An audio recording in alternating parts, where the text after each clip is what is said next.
What's up, gamers? Dreamcastguy here, and this is Does It Suck? The show where we take a deep dive look at a new game and see what's good or bad about it.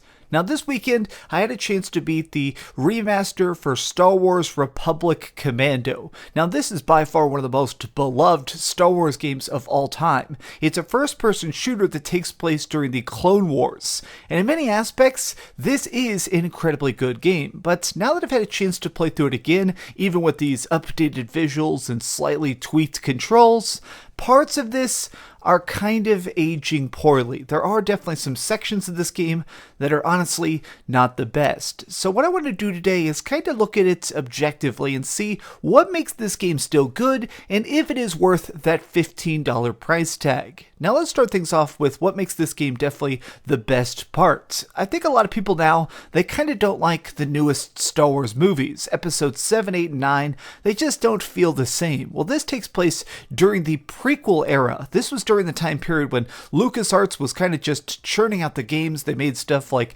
Knights of the Old Republic. Well, this game was a first-person shooter that really was the first chance to see this totally unique slice of the Star Wars universe where we got to be a hero ourselves. So we're playing as Delta Squad. We're basically these clone troopers. Now you might be thinking just that playing as a clone trooper would be incredibly boring because you're one of just a million different soldiers. Well, Delta Squad, we're different. Our DNA has been edited to make sure that we would grow up to be the smartest, the strongest, the fastest, and honestly, the most savage in the battlefield. So when things are going bad, Delta Squad, they're given the missions that are typically considered to be suicide missions, times where you're being sent so far behind enemy lines that it seems almost impossible to leave the area. But what I like about this is that there is an interesting chaoticness to this. The way this essentially functions is that with each of the incredibly long missions during this game, you're dropped in an incredibly freaking bad situation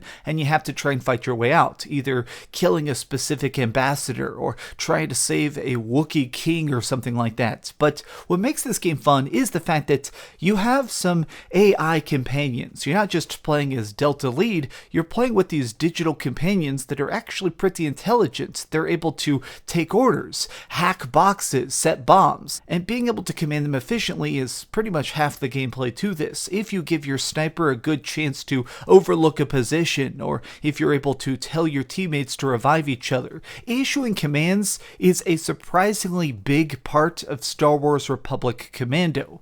But I do want to talk about one of the negatives of this game, which is that because we are just kind of undertaking some of the most impossible duties during this crazy war, one of the things that's really kind of downright annoying is that a lot of times in sections of these levels, there are infinite enemies. They will just pour out of vents, crawling out of freaking floors. You're fighting just bug after bug, boss after boss, and it makes it where you end up just constantly running out of ammunition because there is not unlimited ammo. You may be running, you may be shooting, you may be just making sure that every single bullet is a headshot, but in order to beat these missions successfully, a lot of times you end up having to just flat out sprint. Now, this is kind of annoying because sometimes there will be these hidden timers. Like, for example, this part right here got me incredibly frustrated. You have to jump off this elevator, run through all these hallways, and then get to this panel, which takes an entire minute to hack,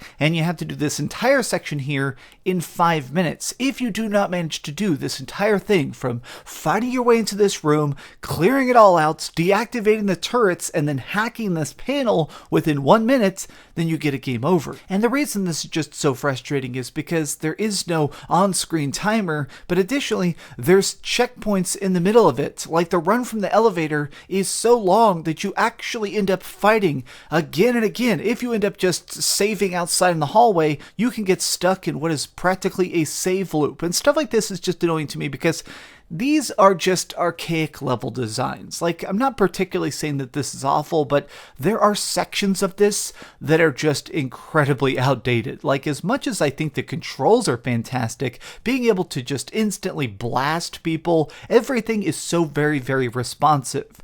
Now, because this is an early 2000s game, this did come out 16 years ago, which is a little bit mind-blowing, there is some pretty heavy auto-aim. I do suggest that you go into the menus, you're able able to, whenever you want, you can turn the difficulty up or down. You can turn the auto aim way more strict or way more lax. I think that this game is most fun with everything turned off and on normal difficulty. This is definitely where the game seems to shine the most, but part of the fun of it is definitely the different weaponry. Now, clone troopers, they're specifically trained to be dropped into these hostile situations and come out breathing, but the way they do this is by having a transforming gun. Their basic assault rifle can have a scope put on to be turned into a sniper rifle, or a big old cannon on the front that turns it into a rocket launcher. And the way this kind of works is it makes it where whenever you press on the D-pad, up, down, left, or right, you switch between the different guns you already have, or a single weapon that you can pick up. Because this is actually one of the things I kind of enjoyed the most, is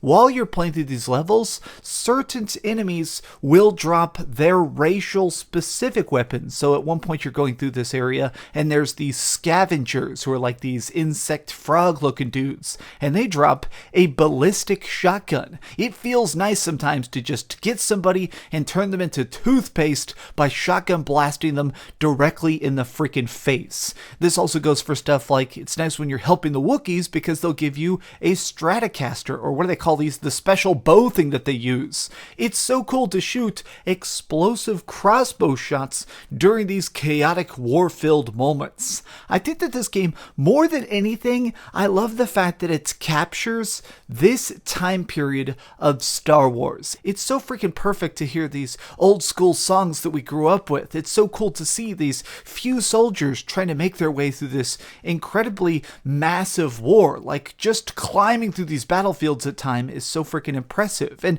there are some scenes in this that totally stand out. Like, let me give you an example of just a scene that stuck in my head because it was just so freaking flawless. Well, there was this situation where I got stuck trying to sneak through these vents. I got separated from the rest of Delta Squad, and so I'm desperately just trying to catch up to them. And while I was going through these vents, I turned on my night vision, and whenever I looked out these little tiny cracks, I could see other clone troopers being taken out by random drones and stuff, and you could hear their screams through your comm link because you're all connected, and their voices are eerily similar to your voice, since after all, you are these specialized clones. It is incredibly effective, and more than anything, if you're a Star Wars fan, I do think that this is definitely worth your time. If you're looking for this game, because originally this only existed on Xbox, now that it's on every single platform, this is a good chance to finally see this game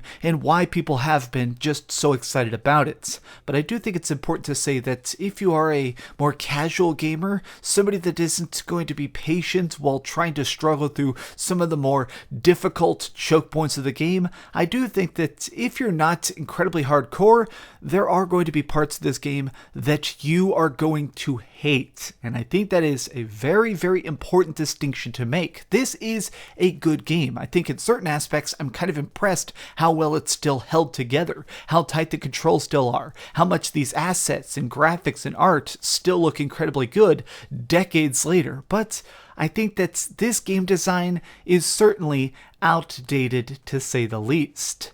I feel weird trying to put a number on this because it is just such an old school experience, but I definitely think I had a good time with this. I definitely don't at all regret playing it. This is a game that going through again was a pleasurable experience, and I hope that you guys get a chance to get some headshots on some spooky aliens as well.